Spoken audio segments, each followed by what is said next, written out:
Mula sa pagtitimbang sa mga testimonya hanggang sa legal na basihan ng mga argumento, ilan lang yan sa mga kaganapan sa ikatlong linggo ng impeachment trial laban sa Vice-Presidente. Balikan natin ang mga naging highlight ng paglilitis ngayong linggo sa report ni Camille Gonzalez. Naging mainit ang ikatlong linggo ng impeachment trial laban sa ikalawang Pangulo. Bago pa magsimula ang oral arguments, sa Day 7 ng impeachment trial, pinaalalahanan na ni Senator Judge Erwin Tulfo ang mga kapwa-senador na huwag gamitin ang paglilitis sa pansariling interes.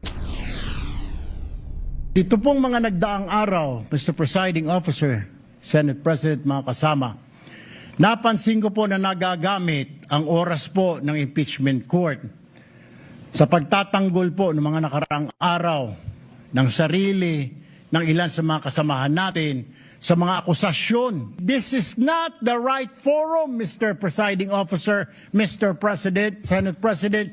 This is not the right place.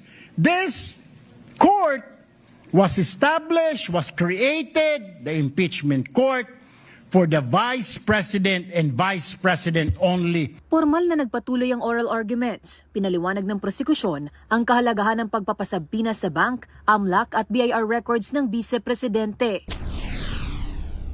Kung titingnan po natin yung mga jurisprudence pagdating sa unexplained wealth, klarong-klaro po na sinabi mismo ng Korte Suprema na kailangan makita yung buong larawan, hindi lamang po ng mga SALN na final ng isang lingkod bayan, kung hindi lahat ng kanyang kinita, both what we would call lawful and, if there is, illegitimate income. Usap-usapan din online ang tila paninermo ni Prosecutor Chel Jokno matapos gamitin ni Senator Judge Pia Cayetano ang Stonehill versus Jokno case para questionin ng subpoena. The contexts are very different. When we speak of a search warrant, I do agree there should be very specific limitations on how that warrant can be enforced. Pagdating naman po sa subpoena, meron din po yan, but that is not governed by the Constitution. It's governed by Rule 21 of the Rules of Civil Procedure, which basically provide that for a subpoena to be valid, it must be relevant and it must be definite. In our case, we respectfully submit, Your Honors, that we have met both the standards of relevance and materiality. Pumabor sa prosekusyon ng ikapitong araw ng trial matapos aprobahan ng impeachment court ang pagpapasabpina sa ilang financial at bank records ng bisi at asawa nito, kasama ang 19 na individual at korporasyon na iniuugnay sa kanila. Sumalang naman sa ikawalong araw ng pag-uusig si NBI Director Melvin Matibag bilang huling testigo sa ika-4 na article of impeachment. Pinangunahan ni House Lead Prosecutor Jervy Luistro ang direct examination. Dito, ipiniliwanag ni Matibag ang paglabas ng Administrative Order No. 11 na bumuo sa Special Task Force noong April 2026 para imbestigahan ang umano'y continuing threat ng bise sa buhay ni Pangulong Ferdinand R. Marcos Jr. The threat is serious, active, and continuing doon po sa banta sa ating presidente. At dahil ito ay seryoso, aktibo, at patuloy na umiiral, ay nagiging banta na rin po sa ating pambansang seguridad. Sapagkat anuman pong banta sa seguridad ng ating Pangulo ay banta po sa ating national security. Pinakita rin sa trial ang magkahiwalay na pahayag ng bise at kapatid nitong si Mayor Baste Duterte, giit ni Matibag. Kapansin-pansin po na makikita natin na nanggagaling sa isang pamilya ang pagbabanta sa ating Pangulo at parehas na nag-refer sa ulo ng Pangulo.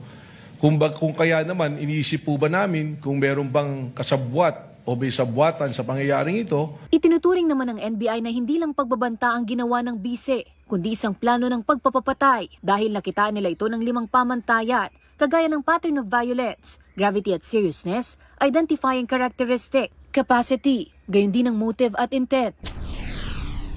Ang ginawa pong banta ng Vice Presidente ay tinatrato na namin hindi banta, kundi isang plano para po sa pagpatay sa ating Pangulo. Sa pagtatapos ng Day 8, bagamat hindi pinangalanan ni Matibag, kinumpirma niyang may persons of interest na sa umano'y hitman na kinontrata ng bise. Sa Day 9, inusisa ni Senator Judge Joel Villanueva ang POI kaugnay ng umano'y hitman na ikinontrata ng bise. Sa amin po investigasyon lumalabas na meron pa pong mga existing. We are narrowing it down already to less than 20 individuals. Umalma naman si Senator Judge Raffy Tulfo pagdating sa oras ng pagtatanong. Ako ilang beses na ako nang pindutan ng bell. Nakakairita eh. Samantalang yung iba, hindi pinipindutan ng bell, umabot pa ng 5 minutes. Dapat maging fair tayo. Pag sinabing 2 minutes regardless kahit na sinong senador yan. Uminit naman ang ulo ni Senator Judge Robin Padilla dahil sa ingay umano sa plenaryo. I was interrupted. Sa huli, napagpasyahan ng prosekusyon na hindi na mag-redirect examination dahil mabigat at mahalaga na ang pahayag ni Matibag. Hudyat na rin ang opisyal na pagsasara ng talakayan sa Article 4 at pag-usad sa susunod na Article of Impeachment. Para sa totoong balita sa Bagong Pilipinas, Camille Gonzalez, Congress News. Ako po si Bien Manalo. Para maging updated, manatiling nakatutok sa Congress TV Digital at sa iba pa naming social media pages.